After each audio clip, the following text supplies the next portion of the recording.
Hello to all my lovely students. Welcome back to Bio Blossom Education with Sonali. कैसे हो आप सब लोग?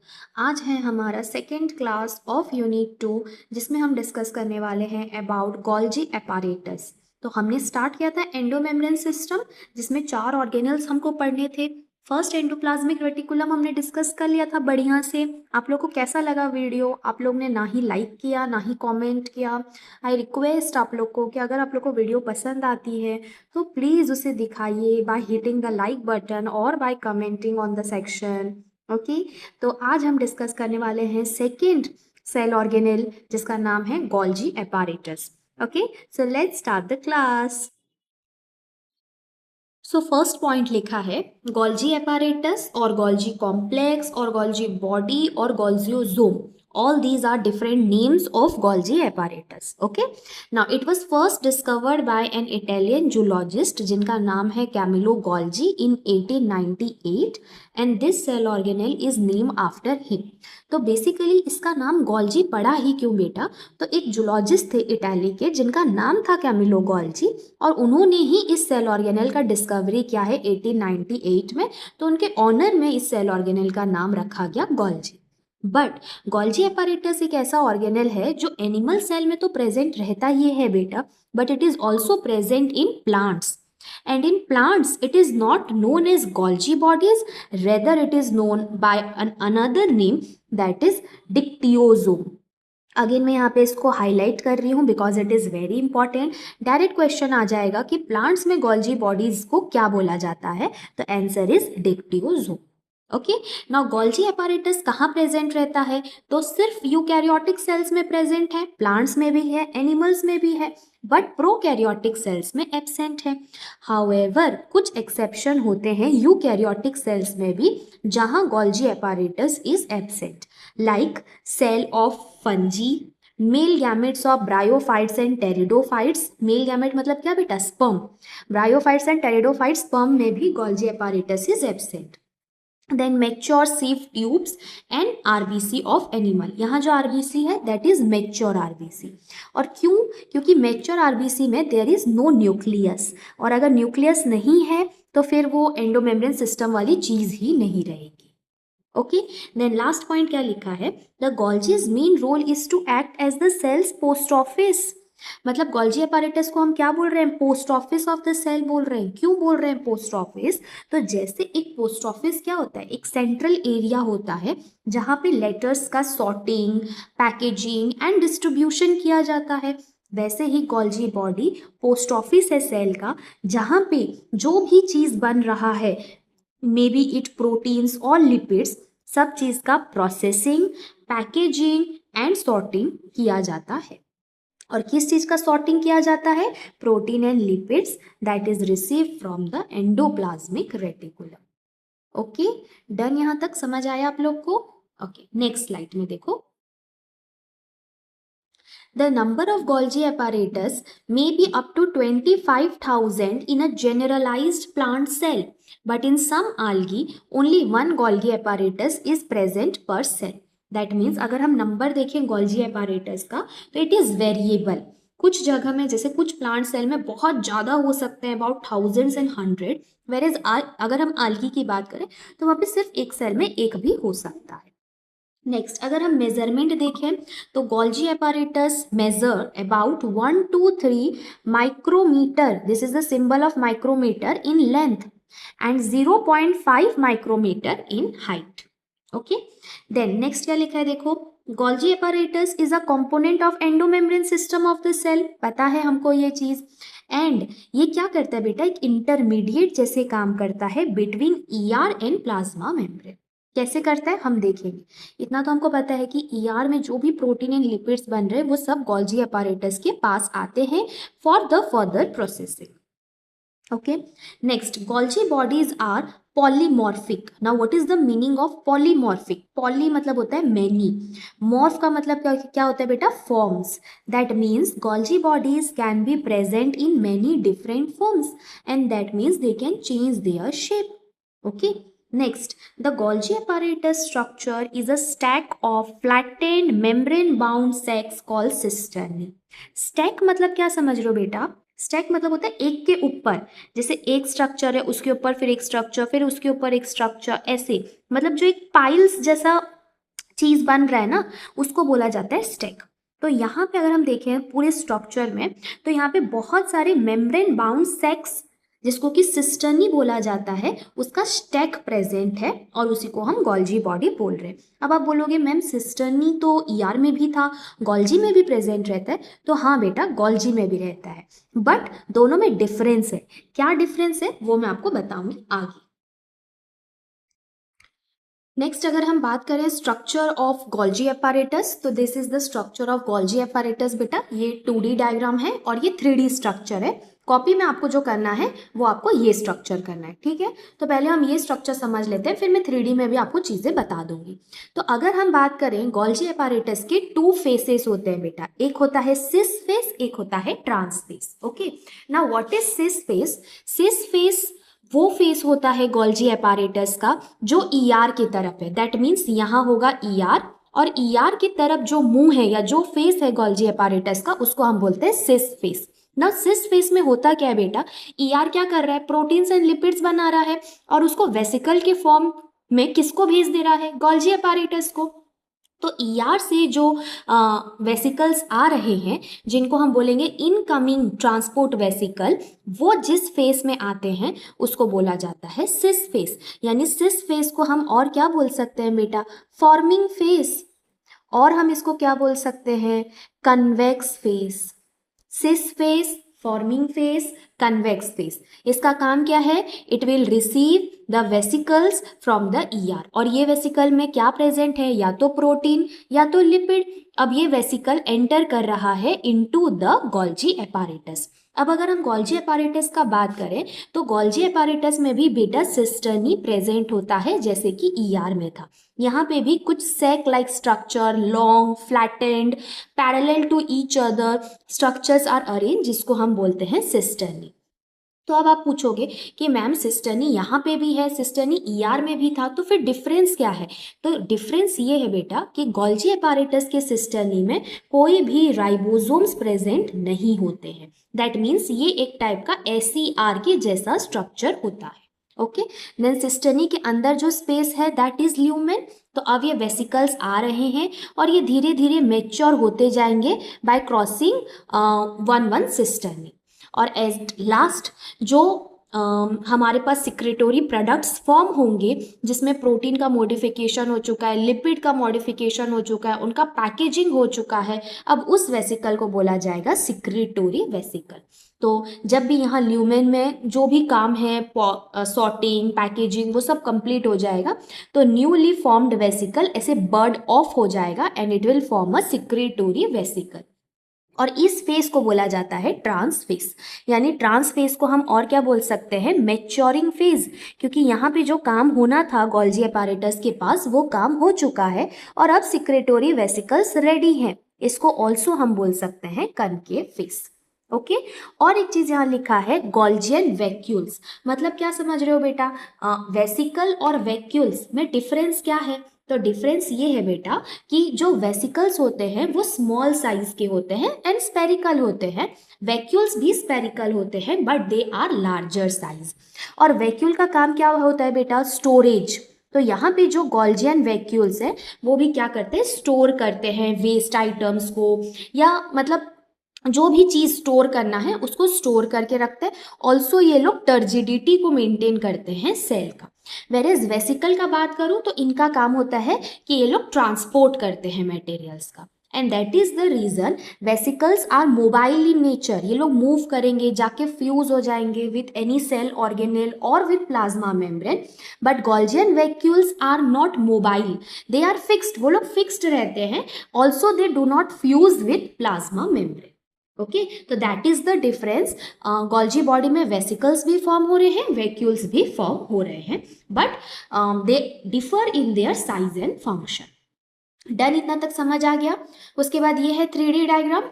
सेम देख लो, इनकमिंग ट्रांसपोर्ट वेसिकल्स आ रहे हैं तो ये सिस फेस है। उसके बाद दीज आर सिस्टर्नी, ऐसे cisternae long flattened unbranched sac like structure, उसके अंदर का स्पेस है lumen. And then newly forming vesicles, यहाँ पे देखो न्यूली फॉर्म हो रहा है वेसिकल और कुछ टाइम बाद वो बड ऑफ हो जाएगा, पिंच ऑफ हो जाएगा and they will form a secretory vesicle and this is the trans face. Done. Next जो मैंने बोला वही चीज यहाँ पे लिखा है कि गोल्जी अपैरेटस के पास टू डिस्टिंक्ट फेसेस होते हैं which gives it a functional polarity. First face is cis face. Cis face को हम क्या बोलेंगे, रिसीविंग और forming face of the Golgi. क्यों बोला गया, क्योंकि वो रिसीव कर रहा है वेसिकल्स को from the ER. Also cis face का लोकेशन क्या है, it is close to the ER and it receives vesicles containing protein and lipid. Very easy, जो चीज समझाया वही यहाँ लिखा हुआ है। सेकेंड फेस क्या है, ट्रांस फेस, जिसको हम क्या बोलेंगे, सिपिंग और मैच्योरिंग फेस ऑफ गोल्जी। क्योंकि यहाँ पे क्या होगा कि गोल्जी अपैरेटस में जो भी पैकेजिंग हुआ है प्रोटीन एंड लिपिड्स का, वो सब पैक हो जाएंगे न्यू वेसिकल्स में और यहाँ से वो ट्रांसपोर्ट होंगे to their destination. Okay, this is where molecules exit the Golgi packed into new vesicles for transport to their final destination. Completed? Then next structure, आप लोग हेडिंग दे देना, structure of Golgi apparatus क्या लिखा है, it is form of 4 types of structural components जो कि हमने already discussion कर लिया है। First है cisternae. Now what is cisternae बताया मैंने, long flattened unbranched saccules which are arranged in parallel bundles or stacks one above the other.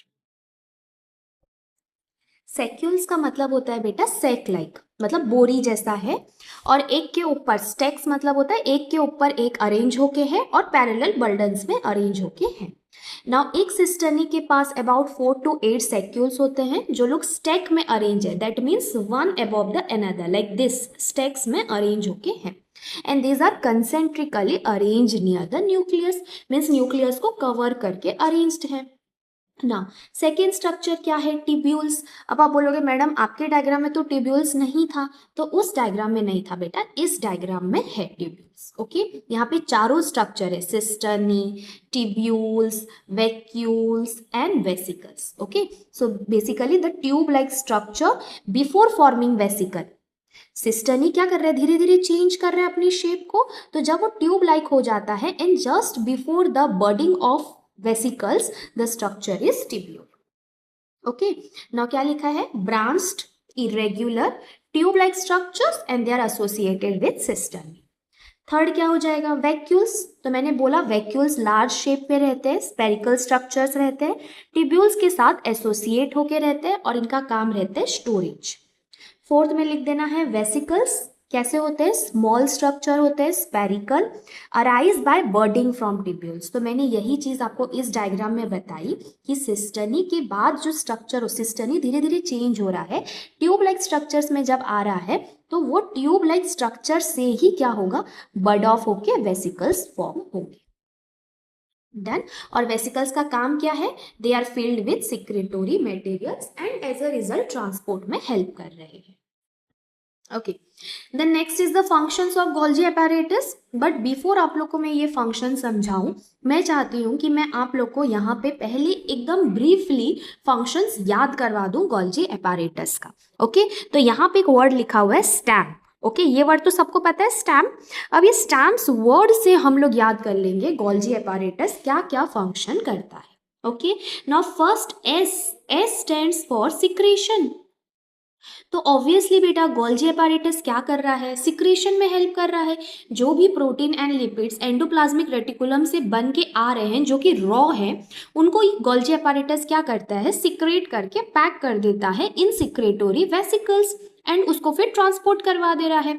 Also Golgi body क्या करता है बेटा, बहुत सारे हॉर्मोन्स एंड एंजाइम्स को भी डायरेक्ट करता है टू देयर डेस्टिनेशन। उसी हिसाब से टी का मतलब क्या हो जाएगा, transport. Easy, secretion, transport. Now A stands for acrosome. Acrosome is what? तो acrosome होता है cap like structure present in the head of the sperm. Sperm क्या है बेटा? Sperm is the male gamete.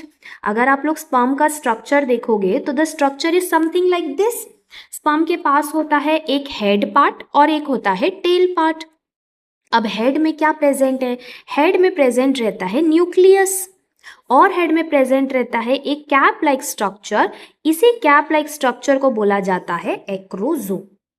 And acrosome is actually derived from Golgi apparatus। An acrosome consist of many hydrolytic enzyme, जिसको बोलते हैं हम sperm lysine, जो कि help करते हैं fusion of sperm with the egg.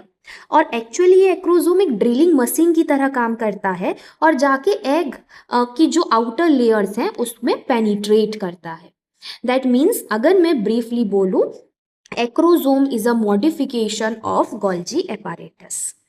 Done? इतना तक समझ आया? ये चीज इरेज कर देते हैं ताकि स्पेस हम लोग को मिल जाए लिखने के लिए। Then next, M stands for modification.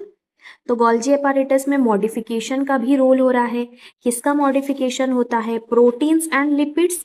जो प्रोटीन एंड लिपिड्स फॉर्म हो रहे हैं इनसाइड एंडोप्लाज्मिक रेटिकुलम, उनको मॉडिफाई करता है गोल्जी apparatus। क्या करता है? तो यहाँ पे इनके साथ कार्बोहाइड्रेट ग्रुप को ऐड कर देता है। Protein plus carbohydrate is equal to glycoprotein, यानी ग्लाइकोप्रोटीन फॉर्मेशन करवा रहा है। Similarly lipid plus carbohydrate equals to glycolipid. Glyco मतलब कार्बोहाइड्रेट यानी सुगर मॉलिक्यूल। और यही जो ग्लाइकोप्रोटीन एंड ग्लाइकोलिपिड का फॉर्मेशन हो रहा है, इसको हम बोलते हैं ग्लाइकोसाइलेशन। यहाँ ऊपर लिख देती हूँ, glycosylation process. That means glycosylation process भी करता है हमारा गोल्जी apparatus। नाउ पी का मतलब क्या हो जाएगा? पैकेजिंग। पैकेजिंग में तो हेल्प कर ही रहा है, पैकेजिंग, प्रोसेसिंग, सॉर्टिंग।